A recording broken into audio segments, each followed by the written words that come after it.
Hello সবাইকে, তো কেমন আছো তোমরা সবাই? আগের ভিডিওয়ে তোমরা দেখেছো আমরা চিড়িয়াখানা ঘুরতে গেছি। সেই চিড়িয়াখানা থেকে আমরা এসেছি সায়েন্স সিটিতে। তো আমাদের টাইম ছিল মানে 3:30-এর ভিতর আমরা ঢুকে গেছি সায়েন্স সিটিতে। আর মানে বেরোতে হবে 5টার সময়, তো একদমই হাতে টাইম নেই। তো তার ভিতর ঢুকে পড়লাম। ঢুকার পরে বাচ্চা কাচ্চারা এত খুশি, কারণ এই জিনিসগুলো না বাচ্চাদের জন্যই, আর আমরাও প্রচুর খুশি। তো এসে পর দেখি প্রচুর লোকের ভিড়।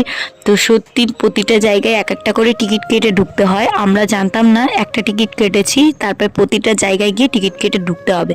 তো আমাদের হাতে যেহেতু টাইম ছিল না, তাই আমরা সেভাবে ঘুরতে পারিনি। একটু মিরারের সামনে অনেকগুলো টাইপসের, যেমন একটু লম্বা, বেটো, তারপর মোটা, সব ধরনের টাইপস দেখে নিচ্ছিলাম। আর একটা মিরারের ঘরে ঢুকেছি, যেখানে গিয়ে আমরা পুরো নিজেরা হারিয়েই গেছি। তো এখানে একটুখানি টাইম থাকতে থাকতে আমাদের পুরো টাইম শেষ, তারপরে আমাদের বেরোতে হবে। তো এর ব্লগ ফুল আছে আমার চ্যানেলে, তোমরা চাইলে দেখে নিতে পারো।